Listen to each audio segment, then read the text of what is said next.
Hey guys, welcome to our channel. So let's start the story. Chapter 46 The Planning Siya की बेइज्जती। अब आगे। अनामिका दोनों हाथ बंधे सिया को गौर से देख रही थी। वही सिया घबराए आंखों में डर समेटे बस अनामिका को ही देखे जा रही थी। सिया को देखते हुए अनामिका के जेहन में कुछ धुंधली यादें कौंध गई।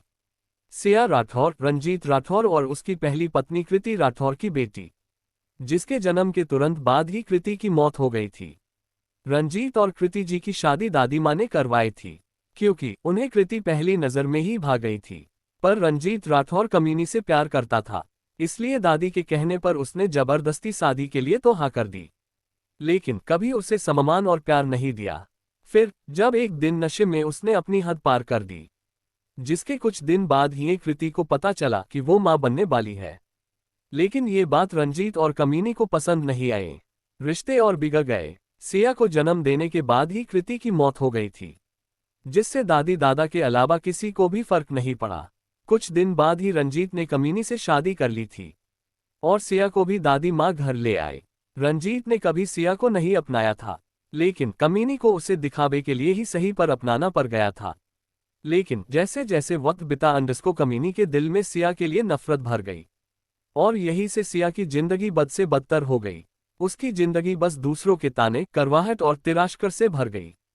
सिया बिल्कुल शांत और डरी डरी सी रहने लगी थी। एक तरह से वो घर का हिस्सा होकर भी नहीं थी। लेकिन पिछले जन्म में इसी सिया ने, जिसने खुद के लिए कभी आवाज नहीं उठाई, उसने अनामिका का हमेशा ख्याल एक बड़ी बहन की तरह कर रखा था। हालांकि उन दोनों की उम्र में बस 2 साल का फर्क था। सिया बड़ी थी, लेकिन फिर भी सिया हालातों के कारण मासूम तो थी, शांत थी, लेकिन समझदार भी थी। उसने अनामिका को कियारा से दूर रहने के लिए भी कहा था, लेकिन वो कुछ कर नहीं पाए, क्योंकि अनामिका हमेशा कियारा की बात सुनती थी, जिससे वो सिया से दूर हो गई। वही अनामिका की शादी के कुछ दिन बाद ही एक न्यूज सामने आई थी, जिसमें सिया के मौत की खबर मिली थी। उसने सुसाइड अटेम्प्ट किया था। ये खबर चौंका देने वाली थी, जिससे अनामिका सुन्न रह गई थी। उसने पता लगाने की कोशिश भी की थी, पर ज्यादा कुछ कर नहीं पाए और कुछ दिनों में इस न्यूज को दबा दिया गया। अंडस्को उद्धरण चिन्ह डॉट ऐसे क्यों देख रही हो मुझे उद्धरण चिन्ह। अनामिका का ध्यान एकदम से सिया पर गया, जो अपना चश्मा ठीक करते हुए उसे ही अपनी बड़ी बड़ी आंखों से देख रही थी। वो थोड़ी चबी सी थी, गाल हल्के फुले हुए थे। अनामिका के भाव बिल्कुल बदल गए। उसने मन ही मन कहा, इसका मतलब कुछ दिन में नहीं, इस बार नहीं। उसने अपने भाव ठीक किए और फिर से वही कड़क आवाज में कहा, मैं कैसे मान लूं कि तुम मेरी जासूसी नहीं कर रही थी, जबकि मैंने तुम्हें खुद देखा है। उसकी कड़क आवाज सुनकर सिया थोड़ा घबरा गई। उसे लगा शायद अनामिका ने उसे पहचाना नहीं। वो थोड़ी उदास हो गई, लेकिन फिर थोड़ा डरते हुए उम्मीद से कहा, मैं बस तुमसे बात करना चाहती थी। क्यों अंडस्को? क्योंकि मुझे सुंदर लोग पसंद है और तुम मुझे बहुत सुंदर लगती हो, बिल्कुल गुड़िया जैसी। इसलिए उसने घबराहट के मारे जल्दी जल्दी बोल दिया। अनामिका ने अपनी एक आईब्रो रेज की, जैसे कहना चाह रही हो, क्या सच में बात बस इतनी सी है? सिया ने अपना चश्मा ठीक किया। उसके फुले गाल हल्के लाल हो गए थे, जिसमें वो बड़ी क्यूट लग रही थी। अनामिका उसने एक्सप्रेशन देख हल्का मुस्कुराई। सिया ऐसे ही थी हमेशा से। सिया को लगा अनामिका उससे भूल गई है, इसलिए उसने कुछ और सोचा और कहा, क्या मैं तुम्हें अपनी सिस्टर बुला सकती हूँ? कह बड़ी उम्मीद भरी नजरों से अनामिका को देखने लगी, जैसे अगर उसने न कहा तो वो रो देगी। अभी अनामिका ने भी उसके भाव पढ़ लिए, लेकिन फिर भी उसने कहा, नहीं। अंडस्को सीधा और सपाट, बिना किसी झिझक की। वही उसकी ना सुन सिया थोड़ी उदास हो गई। उसकी आंखों में जो चमक थी वो कहीं खो गई। वो कुछ पल अनामिका को वो ही देखती रही, फिर उसने अपना सर झुका लिया और बिना कुछ कहे मुड़कर जाने लगी। तभी अनामिका ने थोड़े नर्म आवाज में कहा, क्योंकि आप तो ऑलरेडी मेरी बहन है और हमेशा रहेंगी। दी अंडस्को वही उसके मुंह से अपने लिए दी सुनकर सिया की आंखों में आंसुओं की धारा बह निकली और आंखें चमक उठी। इसका मतलब उसे सब याद है। इस बात से ही सिया खुशी ने नाचने लगी और कसकर अनामिका को हक कर लिया। उसकी आंखें नम हो गई थी और वो जोर जोर से रोने लगी। इतने दिनों बाद किसी अपने के गले लगकर उससे कोई बात नहीं करता था। कियारा और उसकी दोस्त हमेशा उसकी बेइज्जती करती थी, लेकिन अनामिका के गले लगकर उसे बिल्कुल वही अपनापन महसूस हुआ, एक सेफ जोन की तरह। अनामिका ने हल्के से उसकी पीठ पर हाथ रखा और अपनी आंखें बंद कर ली, जैसे उसे तसल्ली दे रही हो कि वो यही है। अनु, मुझे लगा तुम्हें मैं याद नहीं, मुझे लगा तुम भूल गई मुझे, लेकिन जब तुम्हें देखा मैं बहुत खुश हो गई। देखो तुमने मुझे रुला दिया, अब मैं सुंदर नहीं लगूंगी, सिया ने रोते रोते ही शिकायत की। अनामिका ने उसकी नॉनस्टॉप बातें सुन सर हिला दिया। वो हमेशा से उसके सामने बिल्कुल नॉनस्टॉप बातें करती थी, खुलकर। सिया ने खुशी ने अनामिका का हाथ पकड़ते हुए मुस्कुराते हुए कहा, अनु, अब हम पहले के जैसे ही साथ में रहेंगे। मुझे तुमसे बहुत सारे बातें करने हैं, बहुत कुछ बताना है। तुम कहाँ चली गई थी? सब कुछ जानना है मुझे। अनामिका ने हल्की मुस्कान के साथ कहा, ठीक है, पहले मैं फ्रेश होकर आते हूँ। जिसके बाद सिया भी वहां से अपने रूम में खुशी खुशी चली गई, वही अनामिका भी फ्रेश होने चली गई। अंडस्को कुछ समय बाद राधिका जी, कामिनी और कियारा वही लिविंग हॉल में बैठे थे और टीवी देख रहे थे और कुछ बातें कर रहे थे। तभी हॉल के में किसी की आहट गूंजी, सबने चौंक कर दरवाजे की तरफ देखा। तभी सभी को किसी की खुशी भरी आवाज सुनाई दी, मैं आ गई, मॉम, बड़ी mom, Q baby, I miss you so much. एक लड़की शॉर्ट ब्लैक ड्रेस में हाई हील्स के साथ टक टक करते हुए मटकते हुए हॉल में आए। उसने एटीट्यूड के साथ स्टाइल से बालों से अपना चश्मा उतारा और अपने पर्स में रख लिया। वही उसे देखकर सभी के चेहरे पर बड़ी सी मुस्कुराहट आ गई। कामिनी ने तुरंत खड़े होते हुए उस लड़की के गले लगते हुए कहा, Sonia baby, I miss you so much. What a pleasant surprise baby, तुम तो 2 दिन बाद आने वाली थी ना?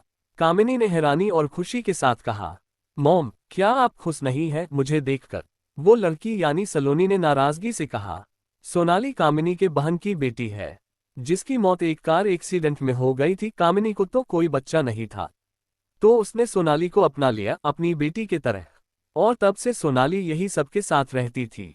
लेकिन दादी माँ के कारण कामिनी उससे ऑफिशियली गोद नहीं ले पाए, लेकिन फिर भी सब उसे उसकी बेटी के तौर पर ही जानते थे। तभी राधिका जी ने अपनी जगह से उठते हुए कहा, सोनाली बेटा, अंडस्को, ये तो आपने बहुत अच्छा किया जो आप आ गई। जी बड़ी माँ, मुझे भी आप लोग की बहुत याद आ रही थी, कहकर सोनाली सीता जी के गले लग गई। सोना बच्चे, आप थक गई होंगी, सफर से आए हैं, मैं आपके लिए कुछ अच्छा बना देती हूँ, अंडस्को, राधिका जी ने कहा और किचन की तरफ चली गई। तभी सोनालिया का ध्यान कियारा पर गया और उसके सर पर पट्टी और हाथ में प्लास्टर चढ़ा देखकर सोनाली की आंखें बड़ी हो गई। उसने जल्दी से कियारा के पास आकर उससे पूछा, क्यों, ये क्या हुआ तुझे? ये सब चोट कैसे लगी अंडस्को? तूने मुझे कुछ बताया क्यों नहीं अंडस्को? सलोनी ने फिक्र करते हुए पूछा। वो कियारा को बहुत प्यार करती थी। कियारा उसे 2 साल छोटी थी, उसकी एज 20 थे। वही सोनाली को अपनी फिक्र करते देख कियारा के आंखें में चमक आ गई। उसने अपने मगरमा के आंसू बहाते हुए झट से सोनाली के गले लगकर सिसक सिसक कर रोने लगी और रोते हुए कहा, सोना दी, मैं बहुत बुरी हूँ ना अंडस्को दी, बहुत बुरी। इसलिए अनामिका दीदी मुझसे नफरत करती है। मैंने उनकी जगह नहीं ली दीदी, पता नहीं क्यों वो हर बार मुझे गलत समझ लेती है, लेकिन उनकी भी कोई गलती नहीं है अंडस्को। उन्होंने मेरा हाथ तोड़ दिया। उसने सोनाली के मन में अनामिका के लिए जहर पहले ही जहर घोल दिया। वो अच्छे से जानती थी सोनाली कितने गुस्से वाली है, उसे लग रहा था कि वो उसका बदला अनामिका से लेगी। वही सोनाली तो अनामिका नाम सुनकर थोड़ी कंफ्यूज हुए, पर जगह लेने वाली बात सुन वो और कंफ्यूज हो गई थी, क्योंकि उसके हिसाब से अनामिका जो इस घर की रियल बेटी थी, वो तो मर गई थी ना, या शायद घर से भाग गई थी, फिर वो कैसे अंडस्को? इसलिए सोनाली ने कियारा से पूछा, ये तुम क्या बोल रही हो? अनामिका वो यहाँ कैसे अंडस्को? हल्की वो कभी अनामिका से मिली नहीं थी।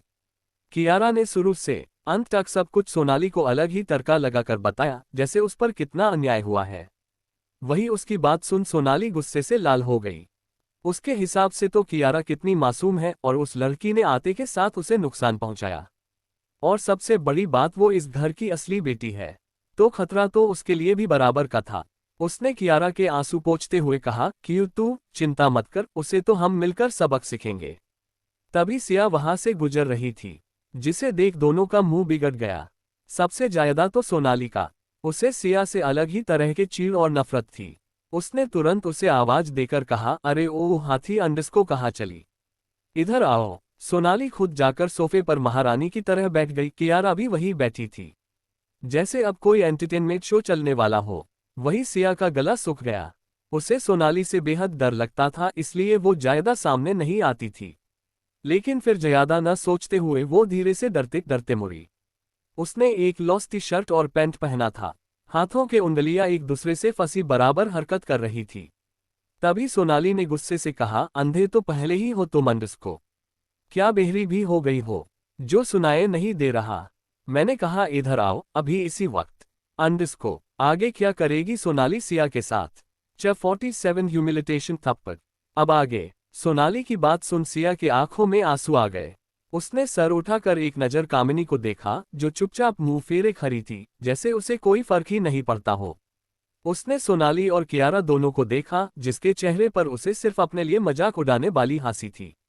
लेकिन फिर भी अंडस्को वो हिम्मत करके धीमे कदमों से आगे आई और वही सामने जाकर खड़ी हो गई और अपनी नजरें झुकाते हुआ कहा, जी बोलिए अंडस्को दीदी। आहा अंडस्को कम ऑन यार अंडस्को, मैं कितने बार बोलूं तुम्हें कि आई एम नॉट योर दीदी। ऑक फॉरगेट दिस अंडस्को, जाओ मेरे लिए एक ग्लास पानी लेते आओ और जाकर मेरा रूम भी साफ कर दो। मैं बहुत थक गई हूँ। I need a perfect beauty sleep now, कहकर उसने अपने हाथ वेव किए। उसने सिया को किसी नौकर की तरह ऑर्डर दिया। सिया को अब भी रुका देख वो चिढ़ गई। आ जाओ न, अब क्यों अपनी शकल हमें दिखा रही हो? फिर सिया को ऊपर से नीचे तक अजीब नजरों से देखते हुए अपनी आंखें चढ़ाते हुए कहा, वैसे भी अगर मुझे प्रॉपर नींद और रेस्ट नहीं मिला तो मेरी बॉडी पर असर पड़ेगा, वरना कहीं मैं तुम्हारी तरह मोटी ना हो जाऊं। कहकर वो हंसने लगी, जैसे कोई बड़ा जोक मारा हो। उसके साथ कियारा को भी हंसी आ गए और कामिनी भी मुंह छुपा कर हंसने लगी। वही सिया को बहुत ही ह्यूमिलेटेड फील हो रहा था। उसने अपना चश्मा थोड़ा ऊपर किया। उसकी आंखें शर्म से भीग गई थी। लेकिन ये सब हमेशा से उसके साथ होता था। उसने हल्के से सर घुमाया और पानी लाने के लिए जाने लगी। उसके जाते ही कियारा को हंसी आ गई है। लेकिन फिर भी उसने थोड़े नाराज होते हुए कहा, दी क्यों तंग करती है आप उन्हें? ऐसे उन्हें बुरा लग गया होगा ना? ओ कम ऑन डार्लिंग, उस जैसे बहन जी टाइप लड़की की तरफदारी तो मत ही करो। तुम बहुत मासूम हो, तुम्हें नहीं समझ आएगा। तभी सिया पानी लेकर आए तो सोनाली ने वो पानी ले लिया और फिर जूस लाने को कहा। जूस सोनाली के सामने देते हुए सिया ने कैपते होठों से कहा, जूस। सोनाली ने एक नजर उसे देखा, उसकी आंखों में शैतानियत चमक रही थी।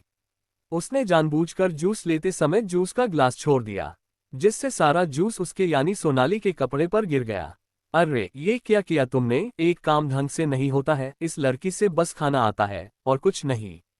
कामिनी ने गुस्से से सिया को डांटते हुए कहा, मेरी इतनी एक्सपेंसिव ड्रेस पर तुमने जूस गिरा दिया, बेवकूफ लड़की, सोनाली ने चीखते हुए कहा। उसके चीख सुनकर राधिका जी भी तुरंत बाहर आए और आते ही पूछा, क्या हुआ सोनाली, और ये क्या जूस कैसे गिर गया कपड़ों पर? जल्दी से इसे साफ करो बेटा, नहीं तो दाग लग जाएगा। सोनाली ने राधिका जी के तरफ देखते हुए कहा, देखिए ना बड़ी माँ, से लड़की से बस मैंने जूस मांगा था, लेकिन इसने जानबूझकर सारा जूस मेरे ड्रेस पर गिरा दिया, क्योंकि ये खुद तो ऐसे ड्रेस पहन नहीं सकती है ना, कहकर थोड़े नाटकीय अंदाज में राधिका जी से कहा। तो राधिका जी ने सिया से कहा, सिया बच्चे, क्या ये सच है? सिया ने रोते हुए हिचकी लेते हुए कहा, ना, नहीं नहीं बड़ी माँ मैंने जान बूझकर कुछ नहीं किया, पता नहीं कैसे, बस परे मुझे नहीं पता, शायद जल्दी से गिर गया होगा। वो बहुत डर गई थी, कहीं उसे कोई पनिशमेंट ना मिल जाए। तभी कियारा ने मासूम बनते हुए कहा, सिया दी आप झूठ क्या बोल रही है? मैंने जानती हूँ आप दीदी को ज्यादा पसंद नहीं करते, पर प्लीज झूठ तो मत कहिए, अपने जानबूझकर ये किया। सिया अविश्वास से कियारा ही तरफ देख रही थी, जो उस पर सरेआम झूठे इल्जाम लगा रही थी। उसकी आंख नम हो गई और वो रोने लगी अपनी बेबसी पर। उसने कुछ नहीं किया, फिर भी कोई मानने को तैयार नहीं। तभी सोनाली ने एकदम से उसे धक्का दे दिया, जिससे वो अभी लड़खड़ा कर गिरती की। तभी अंडस्को किसी ने उसे मजबूती से थाम लिया। एक पल के लिए वहां सन्नाटा छा गया। सभी ने उस ओर देखा जहां सिया तो थामने वाली कोई और नहीं बल्कि अनामिका थी। अंडस्को जो अभी अभी नीचे आए थे, वही सोनाली तो बस एकटक अनामिका को देख रही थी। ए देखे भी नहीं अंडस्को, वो तो घूर रही थी और उसके मन में एक ही सवाल चल रहा था, कोई इतना खूबसूरत कैसे हो सकता है? ये लड़की कौन है? और इतनी खूबसूरत, बिना किसी मेकअप के इतने सुंदर लड़की उसके घर में। उसे अनामिका की खूबसूरती को देखकर हद से ज्यादा जलन और नफरत हो रही थी। उसके हिसाब से वो सबसे ज्यादा खूबसूरत थी। वही अनामिका को वहां देखकर एक पल के लिए सभी बिल्कुल खामोश हो गए। वहां मौजूद नौकर जो अब तक इस शो का मजा ले रहे थे, वो सभी 2 कदम पीछे हट गए। अंडस को कियारा की तो हालत पतली हो गई। वो सीधे सोनाली के पीछे फ्ले ही खड़े हो गई। अब उस हाल के सन्नाटे को चीरते हुए सिया की सिसकियों की आवाज आ रही थी। अनामिका ने हल्के से सिया को थामा, लेकिन उसकी पाकर में अलग ही मजबूती थी। सिया जो अपना सर झुके रो रही थी, उसने धीरे से अपना चेहरा ऊपर किया तो उसके सामने अनामिका खड़ी थी, बिना किसी एक्सप्रेशन के साथ उसे ही गौर से देख रही थी। कहना मुश्किल थी कि ये वो उस समय क्या सोच रही है। सिया अनामिका को देख एकदम से बिना कुछ सोचे समझे बस किसी टूटे हुए इंसान की तरफ उसके गले लग गई और फुट फूट कर रोने लगी, जैसे उसके हर दर्द को खुलकर निकाल रहे हो, जैसे कोई है जो आए इस भीड़ में उसका अपना हो। अनामिका ने उसे शांत किया और अब उसकी सर्द नजरें सीधे सोनाली के चेहरे पर टिक गई। एक तक बिना किसी भाव के वो उसे घूरने लगी। सोनाली के रोंगटे खड़े हो गए उसकी खतरनाक नजरों को महसूस करके। अनामिका ने नरमी से सिया के आंसू पोंछे और बिल्कुल धीमे कदमों से सोनाली की तरफ बढ़ी। सोनाली को समझ नहीं आ रहा था ये लड़की है कौन और उसे क्यों घूर रही है। उसे अजीब सी घबराहट होने लगी अनामिका की उन खतरनाक आंखों से। अभी वो कुछ कहती कि तभी अंडस को चटाक अंडस को सोनाली का चेहरा एक तरफ झुक गया। थप्पड़ों की बरसात, लाल हिट फॉर कॉकरोच। अब आगे अंडस को पूरे हाल में सन्नाटा छा गया। सोनाली का चेहरा एक तरफ झुका हुआ था, वही अनामिका ठीक उसके सामने अपनी पैंट की पॉकेट में हाथ डाले आराम से खड़ी थी। सोनाली को तो कुछ पल समझ ही नहीं आया कि अभी अभी उसके साथ हुआ क्या। उसने अपने गाल में तेज दर्द हुआ। उसने धीरे से मुड़कर सामने की तरफ खड़ी उस लड़की को देखा जिसने बिना कुछ सोचे अभी अभी उसे थप्पड़ मारा था। सोनाली गुस्से से बौखला गई। उसने गुस्से से दांत पिसते हुए अनामिका की तरफ घूरते हुए धीमी आवाज में कहा, हाउ डर यू। हाँ, फिर एकदम से चीखते हुए कहा, how dare you to slap me you by TC. अभी वो अपनी बात पूरी करती कि तभी चटाक सोनाली चीखते हुए सीधे पीछे जमीन पर गिर गई। अनामिका ने उसके बोलने के पहले ही उसे एक और थप्पड़ जड़ दिया। इस बार का थप्पड़ पहले से भी ज्यादा जोरदार था। सोनाली के कान सुनना पड़ गए, दिमाग जैसे ब्लैंक हो गया। वहीं पीछे खड़ी कियारा ने एकदम से अपना एक हाथ अपने गाल पर रख लिया, जैसी वो थापन उसे ही लगा हो। कहाँ उसने सोचा था कि सोनाली अनामिका को सबक सिखाएंगी, कहाँ वो खुद ही मार खा रही है। वहीं पीछे खड़ी सिया की तो आंखें फटी की फटी रह गई। उसने एक बार अपना चश्मा उतारा, फिर उसे साफ किया और दोबारा पहना, कहीं उसने कुछ गलत तो नहीं देख लिया। वो बस आंखें फाड़े अनामिका कभी को एक बार देखती तो काभी नीचे पड़ी सोनाली को। वही कमीनी ने जब अपनी बेटी की ऐसे हालत देखी तो वो दौड़कर सीधा सोनाली के पास पहुंचकर गुस्से से अनामिका को देखकर बोली, तुम्हारी हिम्मत कैसे हुई अंडस को सोनाली को मारने की। अंडस को विस्मयादिबोधक चिन्ह, क्या तुम पागल हो गई हो? उसने तो तुम्हें कुछ कहा भी नहीं, फिर क्यों मार रही हो तुम उसे? अंडस को वो गुस्से से अनामिक को घूरने लगी। वही अनामिका ने आराम से अपने कंधे उचकाते हुए कहा, मैंने क्या किया? यही तो इतना चिल्ला चिल्ला कर पूछ रही थी कि इसको थप्पड़ कैसे मारा मैंने वही बताया, इसमें इतना गुस्सा होने वाली क्या बात है? अंडस को स्मर्क। वही उसकी बात सुन सभी मुंह खोले हैरानी से उसे देखने लगे। इसके कहने का क्या मतलब हुआ कि वो बस उसे समझा रही थी कि थप्पड़ कैसे लगता है? क्या यहाँ कोई मजाक चल रहा है? सोनाली गुस्से, दर्द, आंसू, बेइज्जती और शर्म से भर गई। वो गुस्से से कांपते हुए अपनी लाल आंखों से अनामिका की तरफ मुड़ी। उसके गाल पर अनामिका के 5 उंगलियों के दाग साफ छपे दिख रहे थे, जिससे पता चल रहा था कि थप्पड़ कितना जोरदार था। लेकिन अनामिका अंडस को उसके एक्सप्रेशन ऐसे थे जैसे उसके हिसाब से तो उसने बस उसके गालों को सिर्फ छुआ था।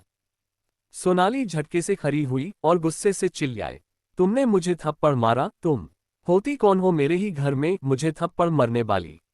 वही मेरा घर। सुनकर अनामिका ने उसे ऊपर से नीचे तक अजीब नजरों से देखा। फिर उसने अपनी सर हल्का टेढ़ा किया और वैसे ही उसे देखते हुए थोड़े सरकास्टिकली कहा, अब कीड़े मकोड़े भी हर जगह जाते हैं, इसका मतलब ये थोड़ी है अंडस्को के हर जगह जहां वो जाए वो उसके बाप की जागीर हो गई।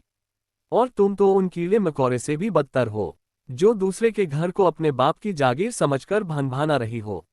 उसकी बात सुन कुछ दूर मौजूद नौकरों को हंसी आ गई। सिया के चेहरे पर भी पहली बार एक सच्ची मुस्कुराहट आ गई। उसकी बहन सच में एकदम कमाल है, बेमिसाल है। वही अपनी तुलना कीड़े मकोड़े से करता सुन सोनाली का खून खौल गया और वो गुस्से से अनामिका की तरफ दौड़ते हुए उसे मरने आए अंडस को। लेकिन ये क्या अंडस को?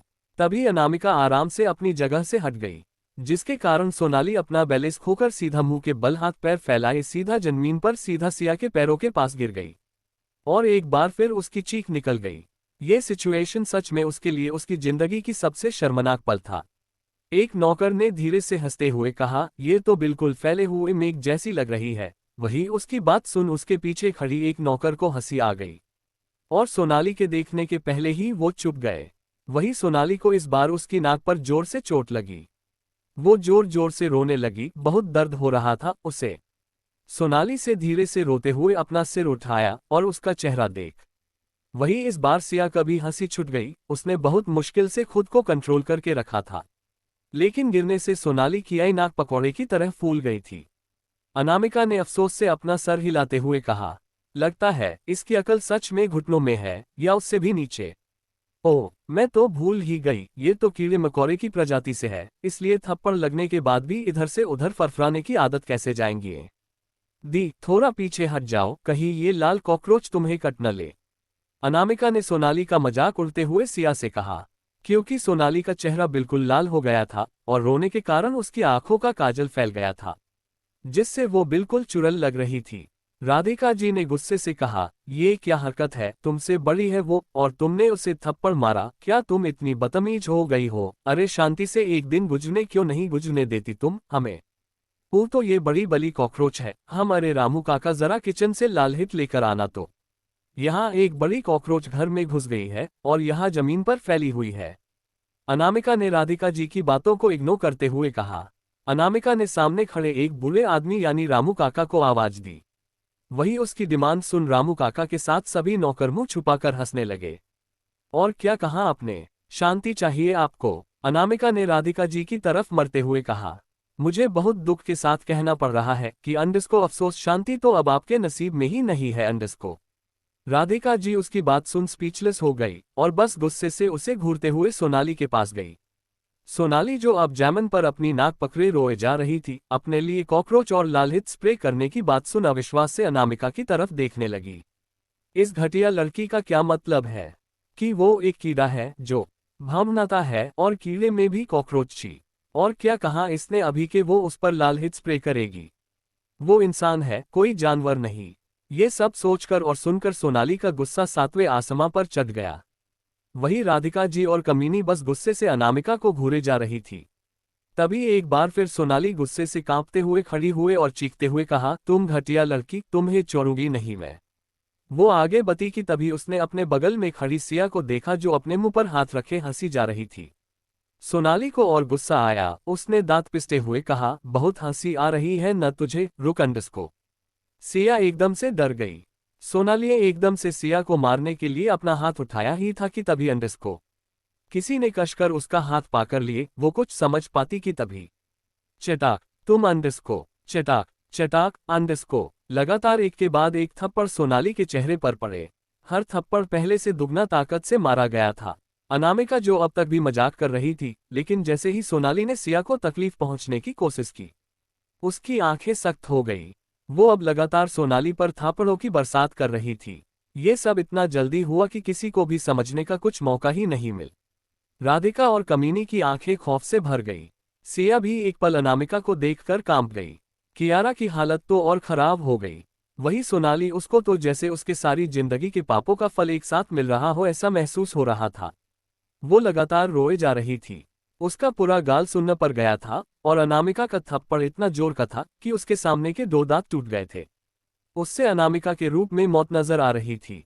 वो रोते हुए अनामिका से उसे छोड़ने की भीख मांगने लगी। वही कमीनी का भी रो रो कर बुरा हाल था। वो लगातार अनामिका को छोड़ने बोल रही थी। तब राधिका जी ने तुरंत सिया के पास आकर कहा, बेटा रोको उसे, नहीं तो कहीं ये लड़की सोनाली को मार ही ना दे, प्लीज रोको उसे, ये पागल हो गई है। सिया एकदम से होश में आए और डरते हुए ही सही लेकिन हिम्मत करके अनामिका के कंधे पर अपना हाथ रखते हुए कहा, अनु रुक जाओ अब बस कर। अनामिका के हाथ एकदम से रुक गए। उसने अपनी लाल आंखों से गुस्से से सोनाली को देखा जो आधी बेहोशी के हालत में थी। उसकी हालत सड़क के भिखारी से भी गैर गुजरी हो गई थी। कामिनी तुरंत उसके पास गई और रोते हुए सोनाली को पकड़ लिया। उसका दिल दर्द से भर गया, आखिर वो सोनाली को अपना बेटी ही मानती थी और अनामिक ने उसकी ऐसे हालत कर दी थी। वो रोते हुए अनामिका से बोली, अरे तुम्हारी दुश्मनी हमसे है तो मुझसे बदला लो, मेरी बच्ची को क्यों तकलीफ पहुंचा रही हो, आखिर क्या बिगड़ा है उसने तुम्हारा। वो रोते तड़पते हुए अनामिका से सवाल कर रही थी। सोनाली की ऐसी हालत देख उसका कालेजा फट रहा था। वही अनामिका बिना किसी भाव के कमीनी की हालत देख रही थी, रोती हुई, बेवश, तड़पते हुए। उसकी ऐसे हालत देख अनामिका के चेहरे पर अजीब सी मुस्कुराहट आ गई। उसे इस हालत में देख उसे अजीब सा सुकून मिल रहा था। वो धीमे कदमों से चलते हुए सीधा कमीनी के करीब आई। उसे अपने इतने करीब देखकर कमीनी की जान हलक में अटक गई। उसे न बोलते बन रहा था न रोते। तभी अनामिका एकदम से झुकी और कामिनी के कान में कुछ कहा और पीछे हट गई। वही उसकी बात सुन कामिनी का चेहरा पीला पड़ गया, उसके चेहरे का रंग उड़ गया। वही अनामिका के चेहरे पर देखते ही देखते एक तिरछी मुस्कुराहट फैल गई। अंडस्को, आखिर ऐसा भी क्या कहा अनामिका ने कमीनी को। तो गाइस, कैसा लगा आज का तड़कता भड़कता चैप्टर? कमेंट करके जरा बताना और अपना ओपिनियन कमेंट बॉक्स में जरूर बताना। मिलते हैं नेक्स्ट चैप्टर में। Bye bye. अंडस्को।